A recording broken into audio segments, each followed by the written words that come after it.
আসসালামু আলাইকুম। আমার নাম আদিত্য রুদ্র। আমি এখন একটা অ্যামপ্লিফায়ার, আমার বানানো একটা অ্যামপ্লিফায়ার সার্কিটের একটু এক্সপ্লেনেশন দেওয়ার জন্য আসলাম আর কি।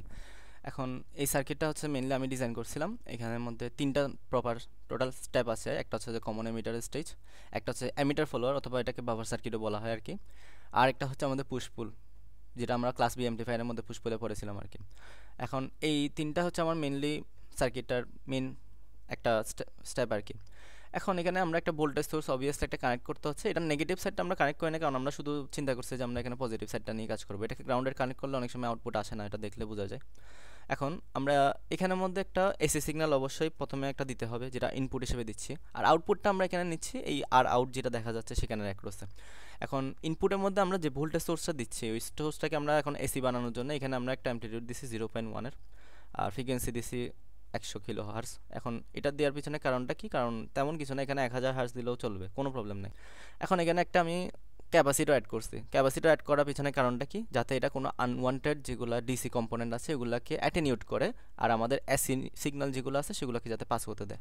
কারণ আমাদের আলটিমেটলি এসি সিগন্যালই লাগবে, আমাদের কোনো আউটপুটের মধ্যে আমরা চাই না কোনো ডিসি সেট থাকুক, যেটা হচ্ছে একটা ডিস্টরশনের মধ্যে কাজ করবে। ডিসি থাকা কম্পোনেন্ট থাকা মানে ডিস্টরশন।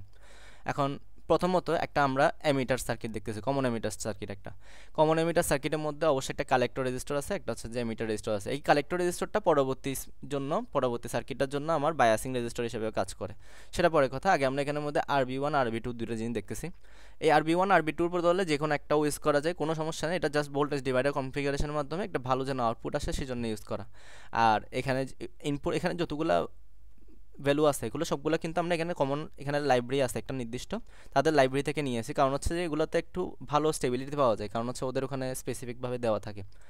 আর এখন এখানের মধ্যে আমরা যে সার্কিটগুলো মানে রেজিস্টারগুলো দেখতেছি, এগুলো ভ্যালু আমরা ইচ্ছা মতো আমি অনেকগুলো চেঞ্জ করে দেখছি। আমাদের বয়েস্টার বইয়ের মধ্যে বিভিন্ন রকমের সার্কিট দেওয়া আছে, ওগুলো কিছু ইউজ করছি, তারপর সাথে সাথে কিছু আমরা কোপাইলটে ইউজ করছি। অবশ্যই এটা আমি বলতেছি, আমি উল্লেখ করে দিচ্ছি আর কি, যে এই ভ্যালুগুলোকে কেমনে চেঞ্জ করলে আউটপুটে পেতে পারে, আমরা চাইলে ওখান থেকে ইমপ্রুভ করে নিতে পারি। কারণ যাই হোক, এখন এই বায়াসিং রেজিস্টারগুলো কাজ হচ্ছে মেনলি আমাদের এই পরবর্তী যে ট্রানজিস্টর আছে এই ট্রানজিস্টরটাকে একটা অ্যাক্টিভ স্টেজের মধ্যে, অ্যাক্টিভ রিজনের মধ্যে রাখা। আর এই সার্কিটটার এই মেন পারপাসটা হচ্ছে যে আমাদের ভোল্টেজটাকে গেইন করা। ভোল্টেজ গেইন করার কারণেই জন্যই এটা আমাদেরকে বানানো হয়েছে মেনলি।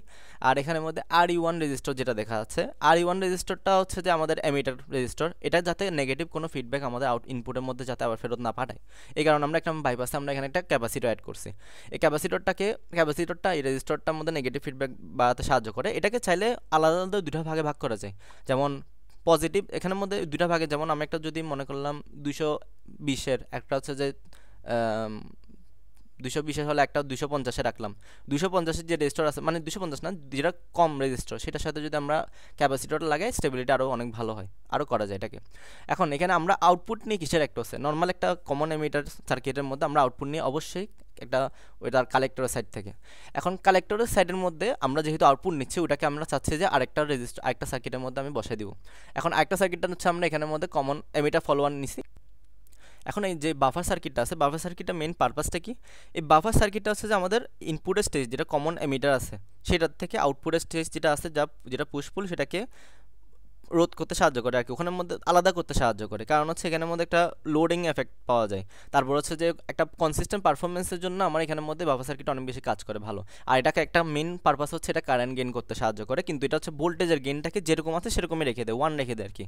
আর এখানের আউটপুটটা আমরা অবশ্যই তার এমিটার রেজিস্টার অ্যাক্রসে নিই। আর আমরা চাইলে এখানের মধ্যে এমিটার রেজিস্টার যেটা আছে সেখানে আশেপাশে একটা বাইপাস আমরা ক্যাপাসিটর লাগাই দিতে পারি, যাতে নেগেটিভ ফিডব্যাক না যায়, এটা আপনার উপর। এখন এখানের মধ্যে যে আউটপুট যেখান থেকে নিচ্ছি, যেটা হচ্ছে আমাদের কমন রেজিস্টার আছে এমিটারের যেটা রেজিস্টার আছে তার উপরে যেখানে কানেক্ট করছে সেখানে হচ্ছে আমাদের এমিটারের সাইড আর কি। মেনলি এমিটারের সাইড থেকে আউটপুটটা নেওয়া হয়। এই এমিটারের সাইড থেকে যে আউটপুটটা নিয়েছি সেটাকে আমরা পরবর্তী একটা ক্লাস বি অ্যাম্পলিফায়ারে পুশ পুল অংশটা আছে সেখানের সাথে কানেক্ট করে দেওয়া হয়েছে, কানেক্ট করে দিচ্ছে আর কি। এখন এখন এখানের মধ্যে আমাদের যে ট্রানজিস্টর আছে, এটা যে এমিটার সাইডটা আছে, এমিটার সাইডের সাথে আমরা একটা কালেক্টর অ্যাড করে পরবর্তীতে একটা ক্লাস বি পুশ পুল সাইডের সাথে কানেক্ট করছি। এখন একটা মেন কথা আগে আমি বলি নাই, কিন্তু এটা বলে দিচ্ছি আপাতত। এখানে মেনলি আমাদের একটা সার্কিট যখন আমি করতেছিলাম প্রথমে আমার থেকে অনেক ঝামেলা হয়েছিল, কারণ হচ্ছে আমি এখানে বায়াসিং কতগুলো এক্সট্রা করে রেজিস্টার লাগা দিচ্ছিলাম। কারণ হচ্ছে যে আমি যেটা নর্মাল বইয়ের মধ্যে সার্কিট দেখলাম ওখানে বেশিরভাগই করতো এখানের মধ্যে একটা রেজিস্টার অথবা এখানে একটা রেজিস্টার লাগানো থাকে, কারণ হচ্ছে এটাকে বায়াসিং করার জন্য প্রপারলি। কিন্তু পরবর্তীতে আমি চেক করলাম যে এখানে যে আমাদের R5টা আছে, এখানে R5টা হচ্ছে পরবর্তীটার জন্য বায়াসিং হিসেবে কাজ করতেছে অলরেডি। তো আমার এক্সট্রা করে আর কোনোটা অ্যাড করার প্রয়োজন নাই। ঠিক একইটা অন্যগুলোর ক্ষেত্রে দেখা যাচ্ছে। এখানের মধ্যে আমরা বায়াসিংয়ের জন্য রেজিস্টার লাগাইছি, বিকজ আগেরটার মধ্যে কোনো কিছু নাই। এখানে একটা ছোটো সার্কিট এখানের মধ্যে দিয়ে দিতে পারতেছেন, আমরা এখানে ডায়োড ইউজ করছি। এখন এখানে যে আমাদের বাফার সার্কিট থেকে রেজিস্টার পাচ্ছি, এখান থেকে রেজিস্টার উপর থেকে আমরা আউটপুটটাকে নিচ্ছি। এখন এই তিনোটা করার স্টেপের আইডিয়াটা আমার আসছে কোত্থেকে? এই আইডিয়াটা আসছে আমি কিছু পরিমাণ কোপাইলটের হেল্প নিয়েছি, কিছু নিজে থেকে দেখছি। আবার হচ্ছে আমি জানলাম যে এখানের মধ্যে অনলাইনে অনেক কিছু ঘাটাঘাটি করার পর যে মাল্টিপল স্টেজ বলতে আমরা এখানে অনেকগুলো সার্কিটকে অ্যাড করতে পারি। এই ডায়োডগুলো দেওয়ার কারণ হচ্ছে যে আমাদের সবসময় যাতে টার্ন অন থাকে, আর এখানের মধ্যে ক্লাস বি অ্যাম্প্লিফায়ারের মধ্যে পুশ পুল হোক কিংবা নর্মাল একটা সার্কিট হোক, আমরা সবসময় জানি যে এখানের মধ্যে একটা ক্রস ওভার ডিস্টরশন দেখা যায়। এটাকে আমাদেরকে করার জন্য সিমুলেশনের মধ্যে একটু করে ডায়োড ইউজ করা লাগে।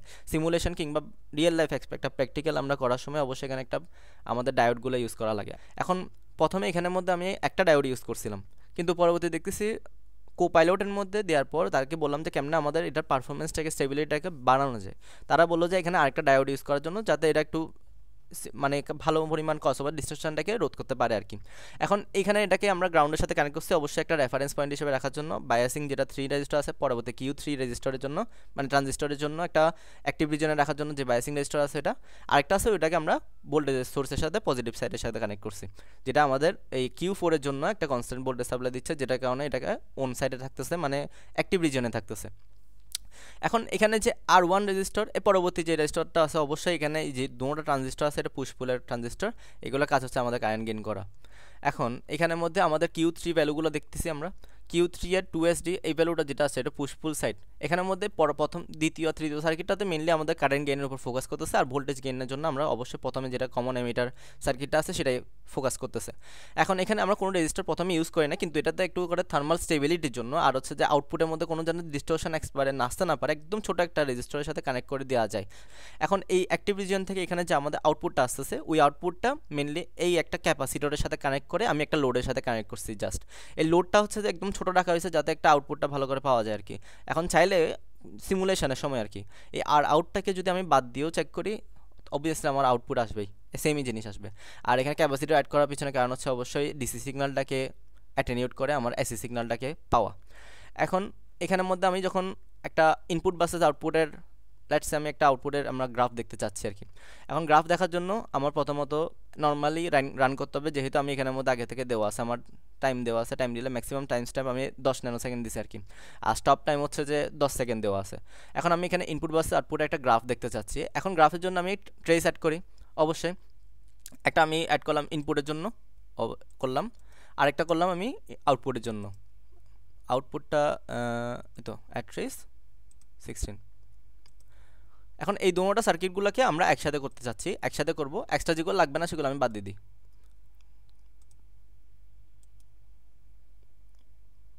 ওকে, এখন এই যে সার্কিটটা আছে এটাকে আমরা একটু করে ক্লোজ করে একটু অবজার্ভ করি। এখন এই যে সার্কিটটা আছে সেটা হচ্ছে আমার ইনপুট ভার্সেস আউটপুটের গ্রাফ আর কি। ইনপুট ভার্সেস আউটপুটের গ্রাফ এতটুকু, আর একটু এরকম। ওকে, এটাকে আমরা একটু করে এখানের মধ্যে আমাদের ইনপুটটাকে আউটপুটের মধ্যে কী পরিমাণ ডিফারেন্স যাচ্ছে এটা সুন্দর মতো এখানের মধ্যে দেখা যাচ্ছে। এখন এটাকে আমরা একটু করে প্রিন্ট প্রিভিউ অপশানে গিয়ে দেখতে চাচ্ছি। প্রিন্ট প্রিভিউ অপশানের মধ্যে গিয়ে দেখি, এখন হচ্ছে এই সার্কিটটা হচ্ছে মেনলি আমার সার্কিটটা, ওটার মধ্যে কী পরিমাণ আমার অ্যাম্প্লিফাই হচ্ছে সেগুলো এখানের মধ্যে চলে আসছে। এখন আমার আউটপুটটা যখন চেক করা হয়ে গেছে, এখন আমি একটু ব্যাক যাই, ব্যাক গিয়ে ডবল উইন্ডো করে দিই। আচ্ছা, এটাকে একটু কেটে দিচ্ছি আপাতত। এখন এখানের মধ্যে আমাদের যে সার্কিটটা আসছে এইখানের মধ্যে ইনপুট ভার্সেস আউটপুটের গ্রাফ আমরা দেখছি। আচ্ছা রাইট, ভালো কথা, আমি এটা একটু চেক করে নিই, এখানে সাথে সাথে একটু ফোরিয়ার অ্যানালাইসিসটা করে নিলে বেটার হবে। এখানে আমি গেলাম একটা অ্যাড ট্রেস করলাম, আমার যেগুলো লাগবে ইনপুট আর আউটপুটের গ্রাফগুলো নিই। এটা ভোল্টেজের ক্ষেত্রে বেসিক্যালি, আবার সেম জিনিসটা আবার একটু দেখতেছি আমরা। এখানে ফ্রিকোয়েন্সি বেশি হওয়ার কারণে একটু অনেকগুলো আসতেছে আর কি। এখন এটাকে আমরা একটু দেখতেছি, এফএফটি গ্রাফটা দেখতে চাই আর কি। এটাকে গ্রিড লাইনের মধ্যে প্রকাশ করা যায়, কিন্তু এটাকে আমরা একটু এফএফটি এর মাধ্যমে দেখতেছি। এফএফটি এর মধ্যে আমরা দেখতে পাবো এখন এই দুটোটার এফএফটি গ্রাফটা আমরা একটু দেখি। ওকে, এটা হচ্ছে আমার এফএফটি গ্রাফ। মেইনলি এটাই আমি ওখানের মধ্যে সাবমিট করছিলাম। এখন এটা একটু ক্লিয়ার আসছে, এটা দেখে মনে হতে পারে যে এটা এত ক্লিয়ার কেমনে আসতে পারে। এখন এটাকে ক্লিয়ার আসার জন্য এখানের মধ্যে কিছু কাজ করা লাগে। এখানের মধ্যে আমি আমার সার্কিটটাকে একটু করে দেখাই। এই সার্কিটটার মধ্যে এখানে আমি কিছু জিনিস চেঞ্জ করছি। এটা ম্যাক্সিমাম একটা ওদের ডিরেক্টিভ আছে, স্পাইসের ডিরেক্টিভ, ওখানের মধ্যে ম্যাক্সিমাম 6 পর্যন্ত দেওয়া থাকে, ওটার থেকে বেশি এটা অ্যানালাইজ করতে পারে না। এটাকে 7 করে দিলে আমার জন্য অবভিয়াসলি বেটার। আর অপশন হচ্ছে প্লট উইন সাইজ, এটা 0 করে দেওয়ার কারণ হচ্ছে এখানে নর্মালি একটা শুরু করে অন্য একটা সাইড থেকে, মানে হচ্ছে আমাদের যে ইনপুটের সাইড আছে, আমরা গ্রাফটা একটু দেখলে বুঝতে পারবো। আমি গ্রাফটা একটু দেখি। এই তো গ্রাফটা, এই গ্রাফটাতে দেখা যাচ্ছে যে এখানের মধ্যে শুরু করার জন্য -100 dB 0 থেকে শুরু করে নাই। এখানে বেসিক্যালি এগুলো এই ঠিক করার জন্য আর কি। এখানের মধ্যে অনেকগুলো সার্কিট, অনেকগুলো ছোটো ছোটো অনেকগুলো গ্রাফ পাওয়া যাবে, ওগুলো যাতে না হয়, যাতে একটা 0 লেভেল থেকে শুরু করতে পারে, তাই আমরা এখানের মধ্যে প্লট উইন সাইজটা ইউজ করা হয়। আর এখানের মধ্যে ফোরিয়ার সিরিজটাকে আরও ঠিক করার জন্য আমরা এখানে একটা রেফারেন্স ভোল্টেজ সেট করে দিতে পারি। এই রেফারেন্স ভোল্টেজটাকে কেমনে সেট করবো? রেফারেন্স ভোল্টেজটা সেট করার জন্য এখানে একটা অপশন আছে, এটাকে আমরা যদি এখানে চাইলে করতে পারি। এখানের মধ্যে একটা টি নামে অপশন আছে, এখানে গিয়ে স্পাইস ডিরেক্টিভ জেলে এখন এটাকে ইমপ্রুভ করা যায়। এখন ইমপ্রুভ করার জন্য আমাদেরকে কী করতে হয়? এখানে একটা স্পাইস ডিরেক্টিভ আছে, এখানের মধ্যে .4 দিয়ে আমার কী পরিমাণ ফ্রিকোয়েন্সি লাগবে, কত ভোল্টের মধ্যে রেফারেন্স হিসেবে রাখা যাবে, আর কত ইউনিট স্টেপ রাখা যাবে, ওগুলো দিয়ে আমরা এটাকে চেঞ্জ করতে পারি আমাদের ইচ্ছা মতো। ওইটাকে আরও ক্লিয়ার একটা ভিউ আসে আর কি। এখন এটাকে আমরা নর্মালি যেভাবে ফোরিয়ার সিরিজ করলাম, ফোরিয়ার সিরিজ করে আমরা একটা জিনিস পেলাম, আমরা একটা ভ্যালু পেলাম, দেখতে ওইটা একটা মোটামুটি ঠিকঠাকই আছে, অত বেশি খারাপ যে তা না। এখন এটাকে আমরা একটু করে চেক করে দেখি। এখন আমাদের ইনপুট বাসে আউটপুটে একটা গ্রাফ করব, এখানে অ্যাড ট্রেস করলাম, আমার যেগুলো যেগুলো লাগবে ইনপুট আর আউটপুট এগুলো আমরা নিলাম আলাদা করে। এখন অ্যাড ট্রেস আমার যেটা লাগতেছে এটা নিলাম। এখন এই দুটোটাকে একটু করে জাস্ট অ্যানালাইজ করে রাইট ক্লিক করে ভিউ অপশানে গিয়ে এফএফটি গ্রাফটা একটু চেক করবো আমরা। এফএফটি গ্রাফ, এখন এফএফটি গ্রাফের মধ্যে আউটপুটটাই মেনলি চেক করে, আউটপুটটা দেখা যাচ্ছে এই একটা অংশ হচ্ছে যেটা আমার আউটপুটে আসলো, এটা আমাদের আউটপুট আসলো। এখন এটা যদি আমরা পেয়ে যাই, আমাদের তেমন কিছু করার প্রয়োজন নেই। এখন আমরা টিএসডি ক্যালকুলেশন, যেটাকে আমরা টোটাল হারমোনিক ডিস্টরশন ক্যালকুলেশন যেটা আছে, সেটা আমরা এখান থেকে ক্যালকুলেশন করতে পারি। কত কত ডিবিতে হাইয়েস্ট পজিশনে গেছে সেগুলো আমরা একটু চেক করে জাস্ট ওই ভ্যালুগুলোকে ওখানের মধ্যে বসিয়ে জাস্ট টোটাল হারমোনিক ডিস্টরশন কতটুকু আসছে সেটাকে চেক করে দেখতে পারি।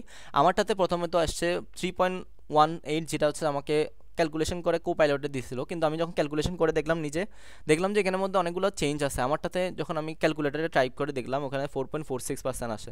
এই টোটাল হারমোনিক ডিস্টরশনটা যত পরিমাণ কম থাকা যায় ততটুকু পরিমাণ আমাদের জন্য বেটার। এখন তাই এটা আপাতত আমার কাছে এটা হচ্ছে আমার ফোরিয়ার সিরিজের কাজ। আচ্ছা, ফোরিয়ার সিরিজের কাজ যখন হয়ে গেছে, এখন আমরা একটু গেইন ক্যালকুলেশনটা দেখতে চাচ্ছি। গেইন ক্যালকুলেশনটা আমরা চাইলে কোপাইলটের হেল্প নিয়ে করতে পারি, কিন্তু আপাতত আমাদেরকে একটা বডি প্লটটা করতে হবে।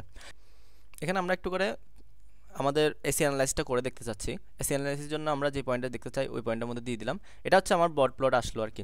এই বট প্লটের মধ্যে একটা জিনিস খেয়াল করতে পারি, এখানের মধ্যে আমাদের এই এটা হচ্ছে আমার গেইনে যতটুকু অংশ আছে, এখানের মধ্যে দেখা যাচ্ছে যে 100 থেকে সামান্য নিচে একটু মাইনাস, মানে উপরে -80 সামথিং, আর এখানের মধ্যে হচ্ছে প্রায় 220-এর কাছাকাছি একটা আমার গেইনের কত ডিগ্রি আর কত পরিমাণ চেঞ্জ হচ্ছে এটা দেখতে পাচ্ছি। এখন আমরা একটা ফেস ক্যালকুলেশন যদি করতে চাই, আমরা এখানের মধ্যে দুইটা কার্সরে পয়েন্টার ব্যবহার করতে পারি। দুইটা ব্যবহার না করে একটা করেও আমরা এখানে ক্যালকুলেশন করতে পারি, এখানে কোনো সমস্যা নেই। আসলে সত্যি বলতে কোনো জায়গায় ফেস ভার্সেস ফ্রিকোয়েন্সির কোনো গ্রাফ এরকম করে পাওয়া যাচ্ছিল না ব্লট প্লটের জন্য, তাই আমি এখন এখানের মধ্যে ফেস ক্যালকুলেশনটা আমরা এখান থেকে করেছি আর কি। এখানের মধ্যে আমার ফ্রিকোয়েন্সি আর ফেস কোন জায়গায় কী পরিমাণ আছে এটা একটা পয়েন্ট, আর একটা পয়েন্ট হচ্ছে উপরে অন্য একটা পয়েন্ট যেখানে এটার হাইয়েস্ট ভ্যালু আছে আর কি। ওই পয়েন্টের মধ্যে গিয়ে আমাদের ভোল্টেজে কী পরিমাণ ডিফারেন্স হচ্ছে সেটা এখান থেকে আমরা ক্যালকুলেশন করে আমরা ভোল্টেজ গেনটাকে বের করতে পারি। এখন ভোল্টেজ গেনটাকে বের করলেও এখানে আমরা প্রত্যেকটার জন্য আলাদা আলাদা কিন্তু স্টেপ পাচ্ছি, স্টেপ বলতে ফেস পাচ্ছি, সরি। এই এই ফেসগুলো পাওয়ার ফলে ওই ফেসগুলোর মধ্যে আমার কী পরিমাণ ফ্রিকোয়েন্সির রেসপেক্টে চেঞ্জ হচ্ছে সেটা কিন্তু আমরা এখান থেকে অ্যানালাইজ করতে পারি। অবভিয়াসলি এখানে জাস্ট পয়েন্টারটাকে বসিয়ে আমাকে চেঞ্জ করা লাগে, এখান থেকে এখানে, এখান থেকে ওখানে, জাস্ট এটাই। আপাতত এতটুকু করতে পারলে আমার মোটামুটি সার্কিটটার অ্যানালাইসিস কমপ্লিট হচ্ছে। এখন আউটপুটের মধ্যে আমার যে পরিমাণ আমার আউটপুটের মধ্যে ভ্যালু লাগতেছে, এখন আমাদের আউটপুটের মধ্যে যে পরিমাণ অ্যাম্প্লিফিকেশন লাগতেছে আর যেগুলো লাগতেছে সেগুলো ক্যালকুলেশনের মাধ্যমে আমি জাস্ট গুগল ডক্সের মধ্যে বসাইছি। এখন গুগল ডক্সের মধ্যে কেমনে বসাইছি সেটাও আমি করে দেখাচ্ছি। গুগল ডক্সটা একটু চেক করতে যাচ্ছি। এখন গুগল ডক্সটা একটু চেক করি আমরা। গুগল ডক্সের মধ্যে প্রথমত এখানের মধ্যে এটার মার্জিনটাকে লেভেল কমানোর জন্য আমরা এখানে ফাইলের মধ্যে না, এখানের মধ্যে ফরম্যাট অপশানে গিয়ে প্রত্যেকটা লাইনের জন্য অবশ্যই আমার এখানের মধ্যে স্পেসিংয়ের মধ্যে সমস্যা হয়েছে, স্পেসিংটাকে কমানোর জন্য আমি জাস্ট একটা কাজ করছি। এটা অনেক ইউটিউব টিউটোরিয়ালের মধ্যে পাওয়া যাবে, কাস্টম স্পেসিং নামে অপশান আছে। লাইন স্পেসিংটাকে 1 করে বিফোর 1 আর আফটার 1 করে দিলে এগুলো সবগুলো একটা একটার সাথে মোটামুটি কনজাস্টেড হয়ে অবস্থান করে আর কি। আর এখানে সার্কিটটাকে বসানোর জন্য জাস্ট আমি এটাকে স্ক্রিনশট তুলে তারপর নিয়ে আসছি আর কি।